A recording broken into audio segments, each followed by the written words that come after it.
What's up, guys? So want to make this quick video here for you guys about the problem with keto, okay? So you gotta trust me when I say that I take a lot of phone calls. In fact, I think I'm around at least 5 to 10 consultation calls a week with potentially new clients. And so I hear a lot. I always ask every new client that comes on board, like, what have you tried? What have you tried so far? And almost always they say that they've tried keto, intermittent fasting, which I'm gonna make another video on intermittent fasting here soon as well. And they always say they've tried keto, and like it's almost always like, yeah, I lost 20 pounds. And then I say, then what happened? And they go, well, I stopped doing keto, and so then I gained it all back. That tells me is that fundamentally it's not sustainable, right? So sure, listen, why would we lose weight when we go to keto, right? Well, what is keto? Essentially, it's getting your body in a state of ketosis. How do you get your body into a state of ketosis? You got to cut out glycogen, cut out glucose more specifically. When you don't consume carbohydrates, your body has to convert fats into ketone bodies, right? So carbohydrates are a third of your macronutrients. You got proteins, you got carbs, and you got fats. So if you just cut out a third of your calories, of course you're going to lose weight. It's not rocket science. There's nothing magical about keto if you cut out a third of your calories. The problem is that after you've cut out your carbohydrates, your blood sugar levels crash. For once, you're gonna feel like crap. When you consume carbohydrate, it turns into glucose in your bloodstream. That glucose goes into your muscle tissue as glycogen, right? So stay with me here. So glycogen is essentially like the energy we burn when we work out.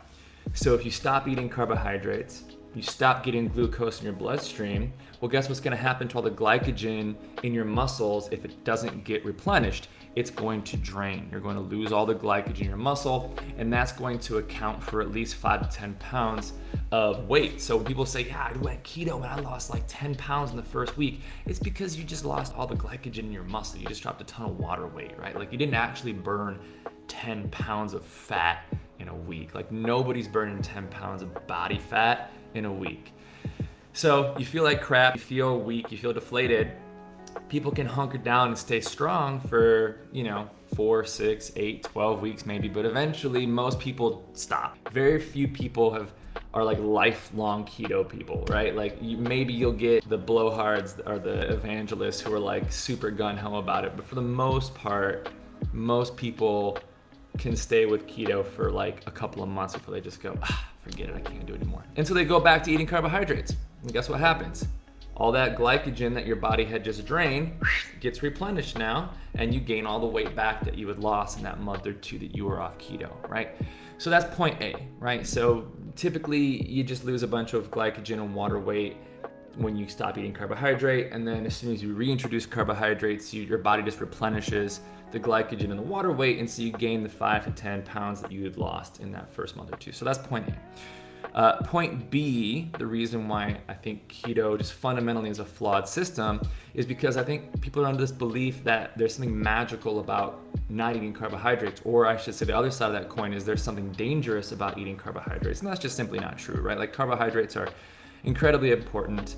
When you look at people on a super high level, like obesity doctors, people who like PhDs, like no one would ever say don't eat carbohydrates. Maybe if it was like some extreme circumstance where you were diabetic or something, that could be an option. But for the most part, most of us benefit really, really well with adequate carbohydrates. And most clinical studies would show that like athleticism, performance, body composition, brain function, you name it, are at their peak state when we have a good balance of carbs, proteins, and fats.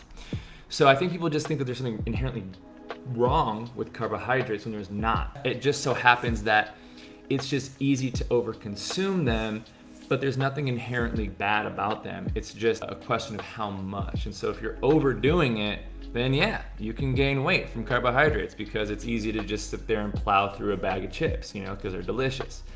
But if you can control for your calories and have a good portion of carbohydrates in your diet, then you're only going to be better off with good complex carbohydrates in the right portion in your life, right? And at the end of the day, when it comes to weight loss, we're talking about energy balance and energy deficit more specifically. And so even if you're keto, if your body burns let's just say 2,000 calories for easy math. Your body burns 2,000 calories and you're eating 3,000 calories, even if it's fats and proteins only. It doesn't take a rocket scientist to say, wait a second, you're eating more calories than your body's burning off. So you're gonna gain weight, even if none of them are from carbohydrates, even if they're only from proteins and fats. The fact is that you're eating, in that scenario, 30% more calories than your body is burning off. Where's it gonna go? It's gotta go to fat cells, right? There's nothing magical about proteins and fats being your only energy source. It's calories, it's an aggregate, right? So just remember that the next time you get kind of sucked up into some dogma about if I should do keto. Well, my friend did keto and he lost or she lost 15 pounds. Yeah, and then when they stopped doing keto, they gained it all right back. And so what is the point of doing that? Especially if you just enjoy carbohydrates, especially if you don't really want to be the kind of person that just eats fat and meat the rest of your life. Like, if you want that, cool. There's like indigenous cultures in Antarctica that only eat seal meat and they somehow managed to live. I don't know about you. Personally, I would rather not do that. I like to have some toast with some jam on it. I like to have some fruit in my smoothie. And I like to have some rice with my dinner. You know what I mean? There's nothing wrong with that. And so you just got to kind of break the dogma and break out of this like binary thinking that like this is good, this is bad, and just simply look at it as how much.